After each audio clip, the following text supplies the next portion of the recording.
আসসালামু আলাইকুম দর্শক, স্বাগত জানাচ্ছি রয়্যাল বাংলা টিভির সংবাদে। শুরুতেই দেখবেন বিস্তারিত সংবাদ।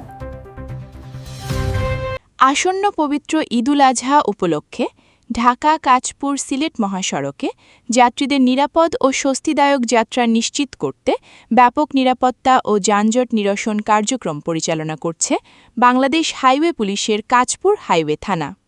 চুরি, ছিনতাই, ডাকাতি প্রতিরোধ এবং যানজট নিয়ন্ত্রণে দিনরাত কাজ করছেন পুলিশের সদস্যরা।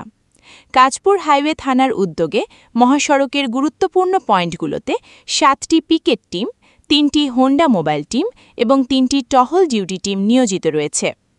অফিসার ইনচার্জ মোহাম্মদ শামীম শেখ গণমাধ্যমকে জানান, মোট 96 জন পুলিশ সদস্য ঈদ যাত্রা নিরাপদ ও নির্বিঘ্ন রাখতে বিরামহীনভাবে দায়িত্ব পালন করছেন। পুরো কার্যক্রমের তত্ত্বাবধানে রয়েছেন কাঁচপুর হাইওয়ে থানার officer in charge OC. Highway police সূত্রে জানা যায়, ঈদকে কেন্দ্র করে মহাসড়কে যাত্রীচাপ বৃদ্ধি পাওয়ায় অপরাধ দমন ও যানবাহনের স্বাভাবিক চলাচল নিশ্চিত করতে বিশেষ পরিকল্পনা গ্রহণ করা হয়েছে। মহাসড়কের বিভিন্ন ঝুঁকিপূর্ণ এলাকায় বাড়ানো হয়েছে নজরদারি। যাত্রীদের নিরাপত্তা নিশ্চিতে নিয়মিত তল্লাশি ও টহল কার্যক্রম পরিচালিত হচ্ছে।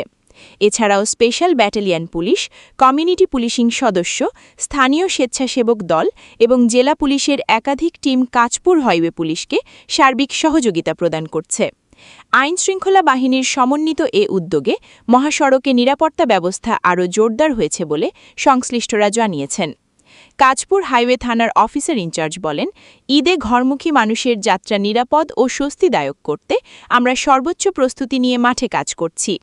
যাত্রামোড়া ব্রিজ ও লাঙ্গল বন্দর ব্রিজ সংস্কার কাজ শেষ পর্যায়ে রয়েছে। দ্রুত কাজ শেষ হলে ঈদের ছুটিতে ঘরমুখী মানুষ আরও নিরাপদ ও স্বাভাবিকভাবে গ্রামের বাড়ি কিংবা নিজ জন্মস্থানে যেতে পারবেন। তিনি আরও বলেন, যাত্রীদের ভোগান্তি কমাতে এবং যানজট নিয়ন্ত্রণে সংশ্লিষ্ট সব সংস্থার সঙ্গে সমন্বয় করে কাজ চলছে। মহাসড়কে যে কোনো ধরনের অপরাধ দমনে হাইওয়ে পুলিশের অভিযান ঈদ পর্যন্ত অব্যাহত থাকবে।